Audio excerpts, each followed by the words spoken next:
A few years ago, I had a big disagreement with my son. He's 23 now, and he does not talk to me. He does not want to see me. And I've been working on myself, and I'm in a really good place. I miss him. I like to see him. Do you believe that within yourself the disagreement is still active? Have you spent time trying to justify your position? In the beginning, I did. But now, all I feel is love. This is an example, we talked about this earlier, of how the path of least resistance has shifted, because during that disagreement, you just wanted to be right. And we know his well-being was a big part of it, but you wanted to be right. And now you're more interested in something else than being right. Yes. What is it? Bringing us back together. We were like best friends, and now we're total strangers. Everyone gets that and understands it in a certain way. But for you, what is the powerful intention of that? In other words, are you trying to fix something that went wrong? Try to see it through the eyes of Source and find your intention within that. Do you think that you're meant to be together? Well, not necessarily. There's nothing like that really going on.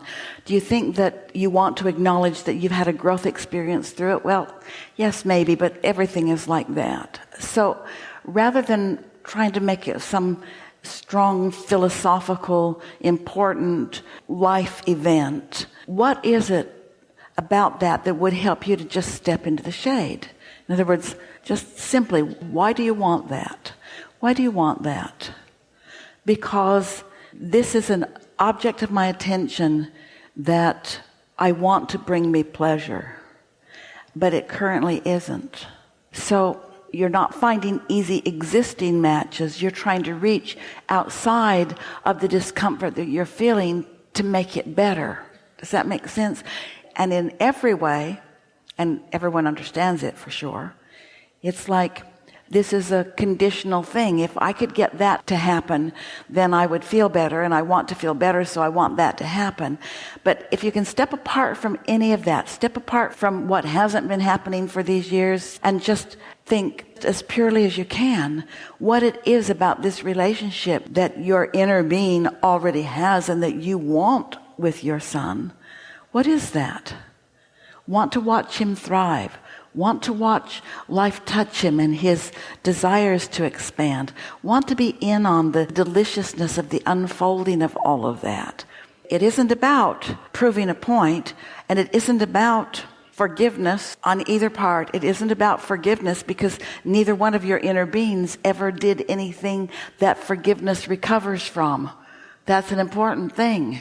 Forgiveness is not doing that thing you do when you separate yourself from your inner being, and your inner being never does that. So it's not about forgiveness. So if it's not about forgiveness, and if it's not about righting a wrong, and if it's not about giving up trying to be right, what is it about? What is it simply that I'm asking for? I want to see your face. Yeah. I want to hear your voice. I just want to hug him. I just want to see him, hug him, tell him I love him, and when he's ready to, All right, so just keep doing that. Just keep doing that. You don't have to be with somebody to do that. You don't have to be with somebody to love them. That matters a lot. You don't have to have the manifestation in order to feel the vibrational essence of it. But it's not an easy thing to do. We get it, but you can do it. And it is easier when you understand that, we'll just say it to you. Felt like this fight is between you and your son, and it isn't. It's between you and you. That's all. And in part between him and him. You're using each other as your excuse to hold yourself apart from everything being all right. And you don't have to do that. So you can put this relationship back together even if he doesn't physically come into your space for a while. You can. Let's talk about some easy existing matches. You go. Easy existing matches. About your son, about you, about your relationship with your son. Easy existing matches. You get what that means? Not things you're stretching for. I feel good whenever I think about him. Is that an easy existing match? Is that true? Yes. Not yet, it isn't. No, I do feel that way. I feel nothing but good and love, and that's why I say I want to see him. But you see, if that were true, if you felt nothing but that, either you'd be back together or it wouldn't be something that you'd be talking about here with us. So there is plenty that you are feeling that isn't that, and it's natural that you would in a world that is mostly vibing on action and interaction and conditions being the way you want them to be. But we know, on the one hand, it seems like we're asking a lot of you, and on the other hand, when you get this, it's not a hard thing. When you get that your thoughts are the reason that you feel the way you do, and you have complete control over your thoughts. And here's the big one, and this is the one that you're going to argue with us the loudest about. Your thoughts do not have to have anything to do with your current reality. Because your current reality, if you think about your current reality, then you get in the way of your future unfolding.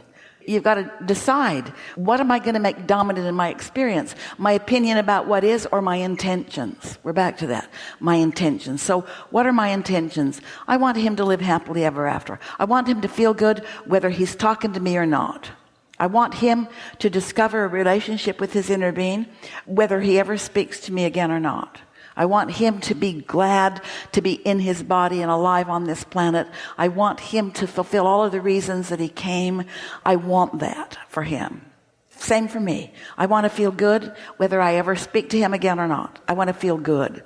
I want to know that I really did my parenting part. I gave birth. That's really was my parenting part. Most people don't realize that that's really your only parenting part. Most people think that your parenting part is, and I will be involved in all the thoughts and all of the decisions that they make forevermore. And if we disagree, that one of us will win, and it will be me, because the two of you are so intertwined from non-physical.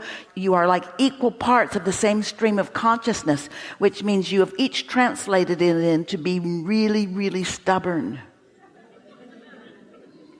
So be stubborn about who you really are and have a good time anyway. And if people say, do you have a son? You say, I think so. What do you mean you think so? Well, I think about him all the time. What do you mean you think about him all the time? Yeah. He's really great. He's really great. I have so much pleasure from my son. My son gives me so much pleasure. What about family members that ask, have I talked to him? Have I talked to him? Have I seen him? And I'm just like, no, not yet. And then they continue on and on and on. Well, you can blame it on them if you want to. And we acknowledge that they don't help. But they don't know any better, but you do. It's all right for them to look at it the way they do. You're a little bit afraid that if you get too happy, then you will prove to them that you're the bad mother they always thought you were. And so you got to ask yourself, are they looking for a fight? Are they looking for trouble? They know you haven't talked to him, so why are they asking you that? They want you to admit you haven't talked to them?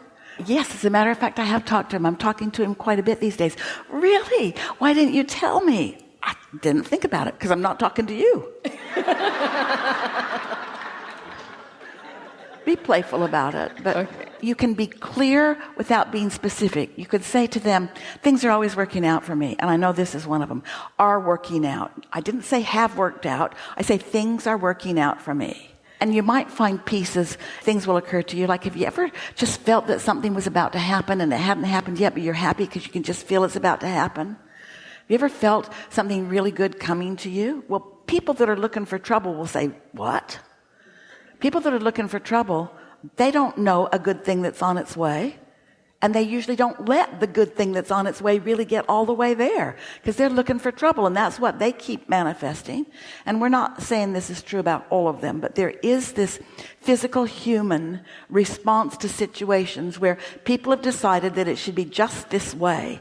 And what if, you might pose the question to them, what if? I've been thinking, what if? Before we were born, and they might look at you strange, but they'll get the sense of it. What if we had a deal? What if we said to each other before we came into this physical world and relationship, what if we said to each other, we're not going to be dependent on each other? What if we agreed that calibrating to use the word God. It will go over better. It's the same thing as source, but you know what we mean. What if we had an agreement that we would calibrate, resonate, look for, form a relationship with God and not try to replace that important relationship with things that are more material and physical? What if that was our deal? And what if every day I'm fulfilling that? And what if that's the reason I feel so joyful right now? That'll be a hard one for them to get around. And every bit of that's true. Good? Good. Really good. Thank you. Really good.